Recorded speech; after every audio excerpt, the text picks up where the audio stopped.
दोस्तों, भागवत की अगर बात की जाए तो भागवत सुनने वाले के और कथा करने वालों के लिए अगर बात की जाए तो वेदों में, पुराणों में हर जगह पे उसका वर्णन जो है वो बड़े अच्छे से किया गया है कि भागवत सुनने वालों के किस तरीके से आने वाले सारे कष्ट जो हैं वो दूर हो जाते हैं। और समय समय पे ऐसे ही भागवत की कथा जो है वो होती रहती हैं और कुछ ऐसी संस्थाएं हैं जो कि प्रोत्साहन देती हैं ऐसे भागवत और ऐसे कार्यक्रमों को कि जिसकी वजह से सबका कल्याण होता है। और सनातन में तो सर्व कल्याण की बात भी होती है। श्री जी मित्र मंडल जो कि रजिस्टर्ड है कृष्ण बिहार से, और इनके द्वारा जो है यहाँ पे भागवत का कार्यक्रम किया जा रहा है।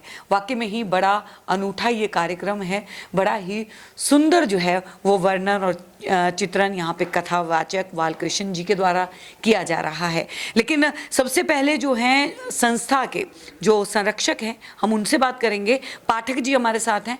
पाठक जी, एक बड़ा ही नेक कार्य, एक बड़ा ही अच्छा कार्य संसार के लिए, कहीं ना कहीं उत्थान के लिए, सनातन की बढ़ोतरी के लिए जिस तरीके से करवाया जा रहा है, कैसे मन में विचार आया और कैसे कैसे और कब से शुरू हो रहा है, कब समापन होगा? देखो, हम जो है वैसे ब्राह्मण परिवार से बिलोंग करते हैं जी। तो इसलिए धार्मिक भावनाएं हमारे अंदर हैं जी। तो हम ये सोचते हैं कि धर्म का प्रचार जन जन तक पहुँचे, सबको पता चले कि भाई धर्म काम करने से क्या होता है। तो इसलिए धार्मिक विचार के चलते हमने ये अपना संकल्प लिया था कि भागवत कथा होनी चाहिए। अभी जल्दी में ही पीछे 6-7 महीने पहले ही हमने अपने छोटे छोटे ये मतलब मित्र मंडल तैयार किया है अपना, जो है 7-8 लोगों को लेकर के।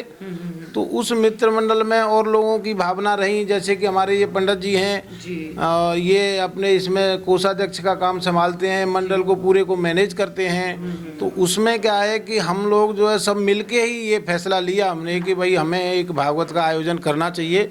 तो उससे कम से कम पब्लिक में धर्म के प्रति कुछ संदेश जाएगा कि भाई धर्म को मानना चाहिए या क्या करना चाहिए, कथाओं से क्या क्या लाभ होता है। जब तक कथाओं का आयोजन नहीं होगा लोगों को पता कैसे चलेगा कि भाई ये कथाओं का क्या महत्व है या इसको क्यों करवाते हैं लोग। तो इसलिए जो है कथा का आयोजन तो करवाना हमने इसलिए बहुत उचित, और हम तो धार्मिक अपने विचार रखते हैं जी। हाँ, दूसरा ये है कि जो हमारे महाराज जी जो हमारे यहाँ कथा जो कर रहे हैं उनके हम शिष्य भी हैं, तो हमारे गुरु हैं। तो हमने अपना प्रस्ताव अपने मंडल के बीच रखा कि भाई इस तरह से हमारे गुरु हैं और उनसे हम ये भागवत कथा करवाना चाहते हैं। तो सब हमारे साथी, सब मित्रगण, सभी मंडल वाले इस चीज़ के लिए एग्री हो गए, तैयार हो गए।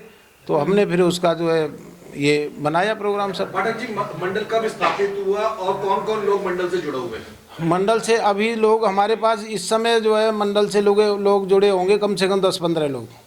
कब स्थापित हुआ?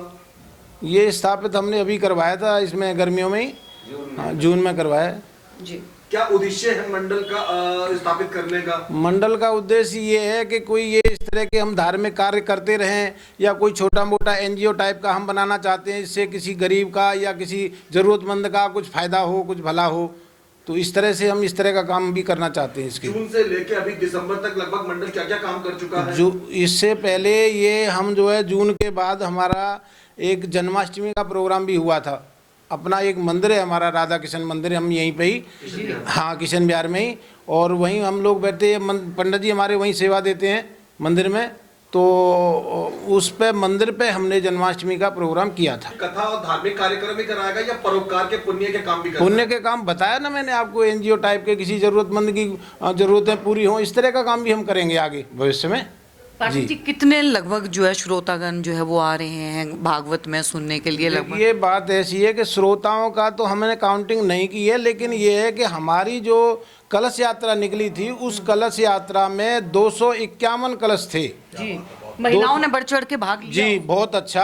आप उसमें वीडियो क्लिप देख लेंगे, अब उसमें कलश यात्रा बहुत लंबी है, तो उसमें 251 कलश थे।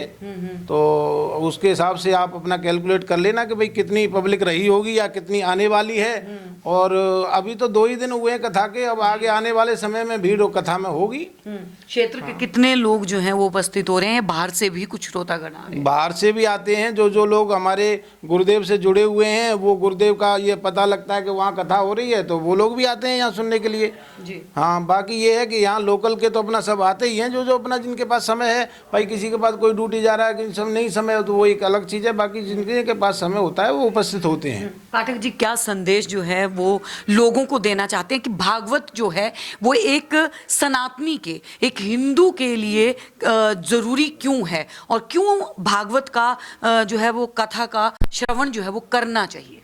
देखो ऐसा है, हिंदुओं के लिए जन कल्याण के लिए भागवत बहुत ज़रूरी है जी। ऐसा है कि ये कोई बहुत ज़्यादा वो नहीं है, एक 7 दिन का यज्ञ है सुनने का। इसमें जो है इसके सुनने से जनमानस का कल्याण होता है जी। तो इसलिए इसको कराना चाहिए।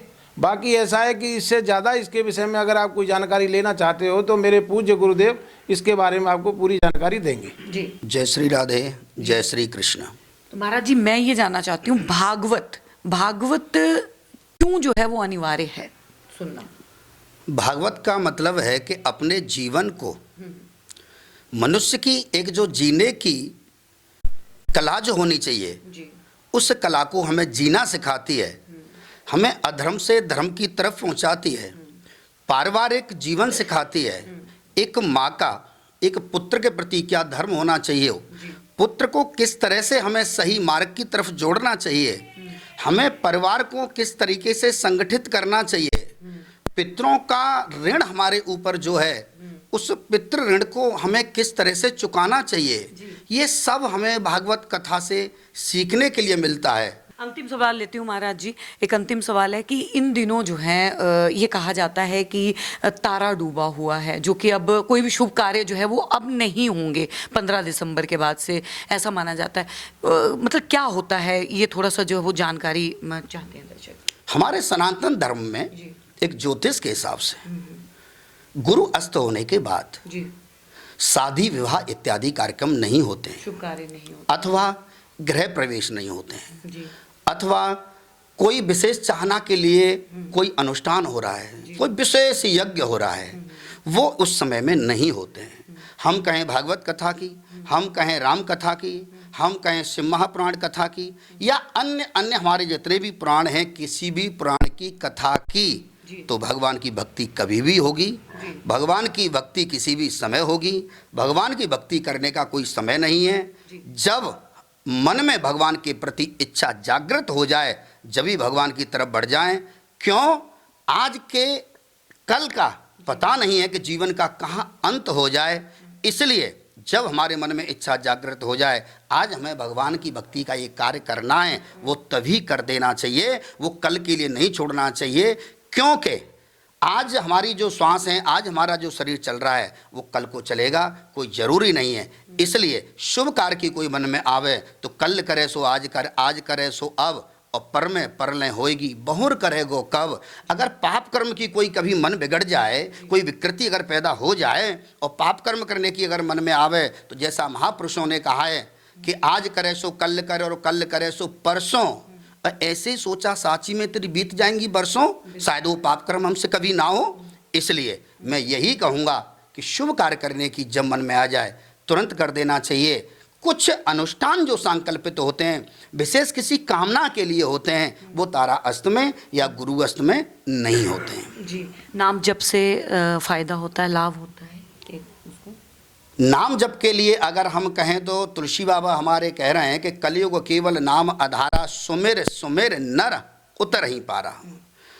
नाम जप से ज़्यादा कलयुग में कोई दूसरा और बताया नहीं है। ये भागवत कथा इत्यादि कथाएं हम जो सुनते हैं, इसके माध्यम से सनातनियों को, उन भक्तों को ये बताया जाता है कि आपको किस तरह से भगवान की भक्ति करनी चाहिए, आपको किस तरह से भगवान के प्रति बढ़ना चाहिए। ये मानव जीवन मिला है, इसका उद्देश्य क्या है? इसका उद्देश्य कीड़े मकोड़ों की तरह से नहीं है जीना। इसका उद्देश्य केवल खाना पेट भरना नहीं है। इसका उद्देश्य केवल कमाना और वो छोड़ जाना नहीं है। इसका उद्देश्य है, भगवान हमें 84 लाख योनियों में जन्म देता है हमारे कर्मानुसार, और उसके बाद कबहू की कर करुणा नर देही। जिस तरह से एक पिता कृपा करता है कि भाई मैंने इस बच्चे को बहुत डांटा, अभी बच्चे ने कोई गलत काम किया, उसको डांटा है मैंने, और उसके बाद में फिर वही पिता उसे पुचकारता है, उसे गले से लगाता है, भाई मैंने भी डांटा है।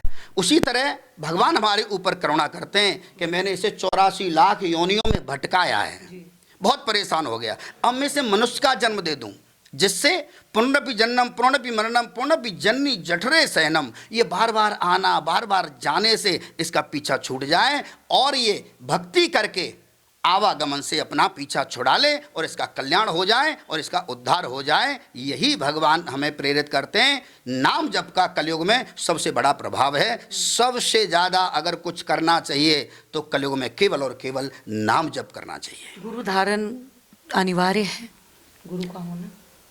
शास्त्रों ने जो बताया है और हमारे महापुरुषों ने जो बताया है वो यहाँ तक कह दिया है।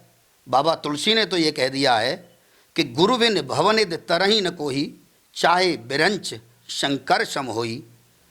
गुरु बनाना जीवन में बहुत परम आवश्यक है।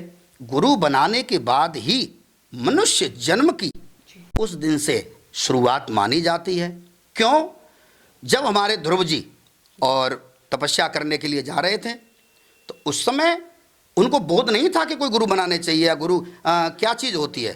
उस समय स्वयं नारद जी चल करके आए हैं और चल करके नारद जी ने खुद उनको गुरु मंत्र दिया है।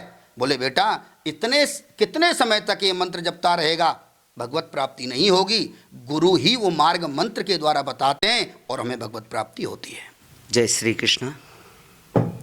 हमारे महाराज जी श्री धाम वृंदावन से आए हैं और इनका जो विद्या अध्ययन कार्य हुआ है वह रमण रेती धाम से हुआ है।